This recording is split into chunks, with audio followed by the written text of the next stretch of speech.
তৌহিদি জনতা প্রশাসনের সহায়তায় এরকম শিরক কুফরের বিপক্ষে রুখে দাঁড়াতে হবে। প্রয়োজনীয়দের আস্তানা ভেঙে দিতে হবে। কোন আল্লাহর নামাজ পড়ো তোমরা? শাহজালালের দিকে ফিরে নামাজ পড়বা? কোন আল্লাহকে সেজদা করো? আল্লাহ থাকে বাবা শাহজালালের লগে, আল্লাহ পশ্চিম দিকে থাকে না। এমনটা বলা বন্ডকে বাংলার জমিন থেকে তাড়িয়ে দিতে হবে।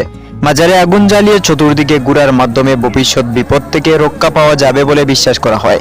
নারী পুরুষ নির্বিশেষে অনেকেই মানুষ এই ধরনের আচার অনুষ্ঠানে অংশ নেয়, যা সামাজিক ও সাংস্কৃতিক প্রেক্ষাপটে গভীরভাবে প্রতীত এবং কুসংস্কার বলে বিবেচিত হয়। কিন্তু বাস্তবে এই ধারণার কোনো ভিত্তি নেই। মূলত এই পথটা এসেছে হিন্দু সম্প্রদায়ের বিয়ের অনুষ্ঠান থেকে। তাদের বিয়েতে বরকে বসিয়ে রেখে এভাবে সাত চক্কর দিতে হয় কনেকে। বিভিন্ন অঞ্চলের মানুষ দীর্ঘদিন ধরে আধ্যাত্মিক নেতার মাজার, মন্দির বা অন্য ধর্মীয় স্থানে গিয়ে বিপদ ও রোগমুক্তির আশা করে থাকেন। এ ধরনের আচার অনুষ্ঠান মূলত মানুষের মধ্যে ভয় এবং ভবিষ্যৎ নিয়ে উদ্বেগ থেকে জন্ম নেয়। অজ্ঞতার কারণে তারা মনে করেন মাজারে আগুন জ্বালিয়ে বিশেষভাবে দোয়া করলে বা কোনো বিশেষ আচার পালন করলে অদৃশ্য শক্তি তাদের রক্ষা করবে। এটি এমন একটি প্রথা যা প্রাচীন লোকবিশ্বাস ও ধর্মীয় ভুল ব্যাখ্যার ফলস্বরূপ তৈরি হয়েছে। এটা যে শুধু কুসংস্কার, বিষয়টি মোটেও এমন নয়। এখানে জড়িয়ে রয়েছে অন্ধভক্ততা, আর এর চেয়েও ভয়ঙ্কর বিষয়ে জড়িয়ে রয়েছে শিরক এবং কুফরের মতো কবিরা গুনাহ। ধর্মীয় মূল শিক্ষাগুলির মধ্যে অনেক সময় প্রার্থনা এবং আত্মবিশ্বাসকে গুরুত্ব দেওয়া হয়, তবে তা যুক্তি ও বাস্তবতার ভিত্তিতে। ইসলামে বিশেষভাবে কুসংস্কার এবং অজ্ঞতা প্রসূত আচার অনুষ্ঠানকে নিরুৎসাহিত করা হয়েছে। কোনো বিশেষ স্থানে গিয়ে আচার পালন করে আল্লাহর সাহায্য চাওয়ার কোনো হুকুম আল্লাহ তাআলা দেননি, বরং সরাসরি আল্লাহর কাছে প্রার্থনা করাই যথার্থ পথ।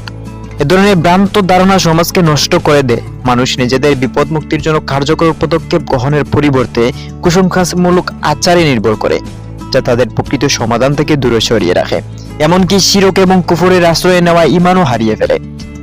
একই সঙ্গে এটি আর্থিক ও সামাজিক শোষণের মাধ্যম হয়েও দাঁড়াতে পারে, যেখানে কিছু মানুষ ধর্মীয় স্থাপনাকে অনৈতিক সুবিধার জন্য ব্যবহার করে। কুসংস্কার দূর করতে হলে শিক্ষার প্রসার ঘটানো এবং সচেতনতা বৃদ্ধি অত্যন্ত জরুরি। মানুষকে যুক্তি এবং বিজ্ঞানের মাধ্যমে বোঝাতে হবে যে কোনো আধ্যাত্মিক আচার বা মাজারে চক্কর দিয়ে বিপদমুক্ত হওয়া সম্ভব নয়।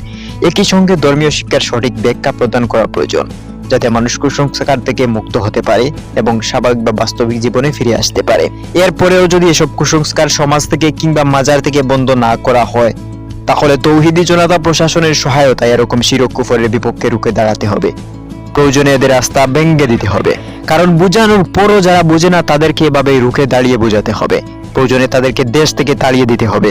আর যে সকল বন্ডরা মনে করে যে পীরের দিকে ফিরে সেজদা করতে হবে, তাকবীর দিতে হবে এবং তাদের অনুসরণ করতে হবে, এদেরকে দেশ থেকে তাড়িয়ে, সমাজ থেকে তাড়িয়ে দিতে হবে। Khalid Ahmed, news light.